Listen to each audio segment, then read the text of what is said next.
করার পরে কাস্টমার তার যা যা হচ্ছে রিকোয়ারমেন্ট, সে কী টাইপের সফটওয়্যার চায়, কত টাকার মধ্যে সে সফটওয়্যার বানাবে, কত দিনের মধ্যে ডেলিভারি দিতে হবে, সব কিছু বলে বা একটা ডকুমেন্টেশনের মধ্যে দেয়। সেই ডকুমেন্ট যদি দিয়ে থাকে সেই ডকুমেন্টকে বলা হয় হচ্ছে SRS বা সফটওয়্যার রিকোয়ারমেন্ট স্পেসিফিকেশন ডকুমেন্ট।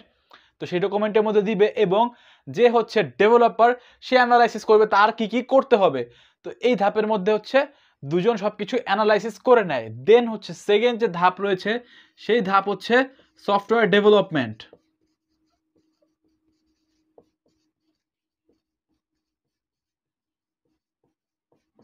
তো সফটওয়্যার ডেভেলপমেন্ট যে ধাপ রয়েছে এই ধাপের মধ্যে হচ্ছে ডিজাইন করা হয় অ্যান্ড প্রোগ্রাম করা হয়।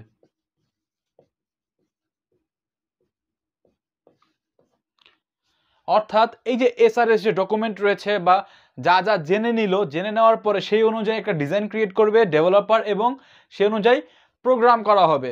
থার্ড যেটা রয়েছে সেটা হচ্ছে সফটওয়্যার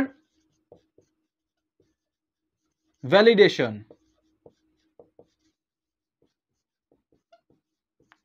এখন রিকোয়ারমেন্ট তো জেনে নিল, এরপরে ডিজাইন করলো, প্রোগ্রাম করলো, করার পরে হচ্ছে সফটওয়্যার সে কি করবে, ক্রিয়েট করে ফেললো।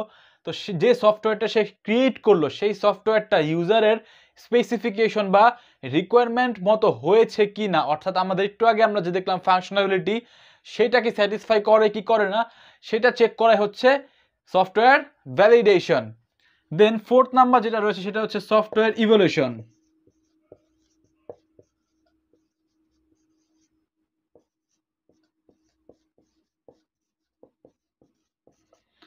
সফটওয়্যার ইভ্যালুয়েশন ধাপের ক্ষেত্রে সেম কাহিনী হচ্ছে মেইনটেনেন্সের মতো, অর্থাৎ একটা ফিচার থাকবে যেখানে হচ্ছে ইভ্যালুয়েট করা যাবে বা পরবর্তীতে যদি কোনো চেঞ্জের প্রয়োজন পড়ে তাহলে কি চেঞ্জ করা যাবে।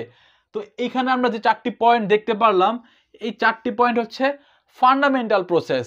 তো ফান্ডামেন্টাল স্টেপ বলা যায় এই 4টি পয়েন্টকে।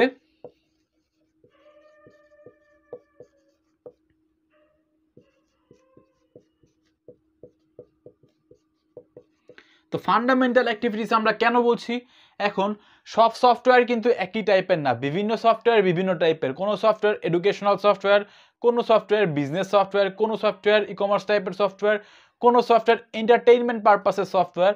তো সব সফটওয়্যারের যে ধাপ রয়েছে সব ধাপ কিন্তু সেম টু সেম হবে না, কিছুটা ডিফারেন্স হবে। বাট এই যে 4টি ধাপ রয়েছে এই 4টি ধাপ যে কোনো সফটওয়্যার আমরা ক্রিয়েট করি এই 4টি ধাপ থাকবেই।